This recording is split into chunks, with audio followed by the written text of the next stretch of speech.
Orican est un astronomicien accompli capable de prédire les événements en observant la position des étoiles.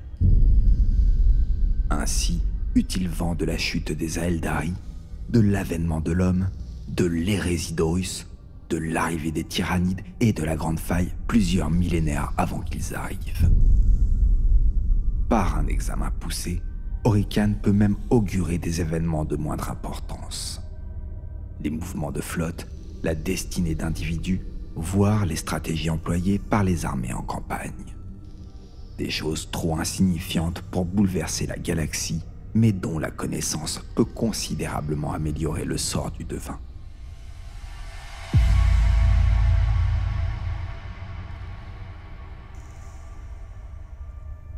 Bien qu'il se serve de ses travaux, rares sont les pairs d'Orican à lui faire totalement confiance.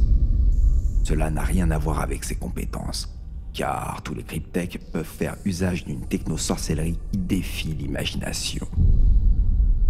Le malaise qu'il suscite tient surtout au mépris avec lequel il traite la noblesse. Nombreux sont les tétraques à souhaiter qu'Orican soit puni pour son insolence. Toutefois, une telle action ne serait pas simplement imprudente, mais impossible à réaliser. De plus, la possibilité d'en appeler aux compétences du devin compense largement ses impertinences.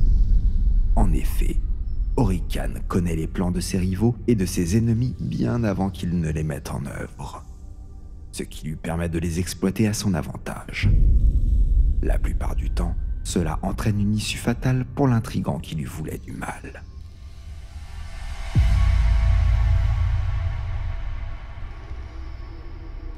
Aussi compétent que soit Orican, ses prédictions ne sont pas sans faille. Des éléments inattendus peuvent interférer dans ses calculs et balayer toute la frise chronologique de ses prophéties.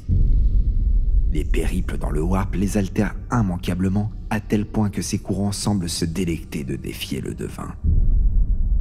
Dans de telles circonstances, pour préserver ses plans et sa réputation, Orican est forcé d'user de ses talents jalousement gardés de chronomancien.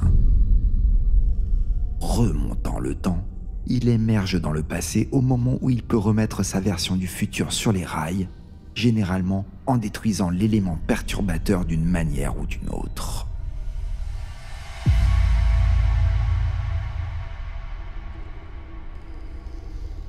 Dans les prédictions d'Orican, les chantiers navals de la marine impériale sur Helios 6 n'auraient jamais dû résister à l'approche de la Wag Skullrak, et ils ne durent leur salut qu'à une intervention inopinée de la 4e compagnie des Silver Skulls.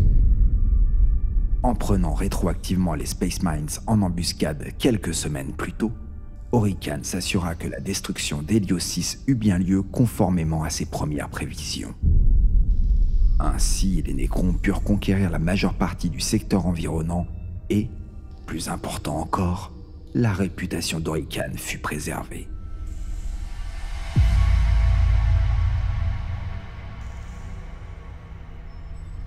Orican a toujours accompli ce genre d'action avec parcimonie, car elles peuvent avoir des répercussions indésirables.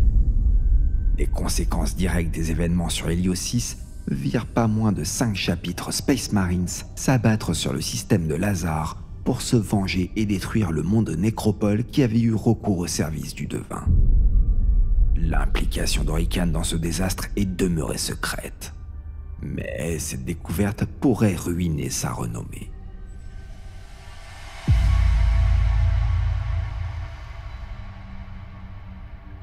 Orican prend grand soin de dissimuler ses agissements aux yeux de ses pairs. La chronomancie est pratiquée par nombre de cryptèques, mais aucun n'est capable des prouesses du devin dans ce domaine, et cela accentuerait les soupçons dont il fait l'objet, ce qu'il souhaite éviter à tout prix.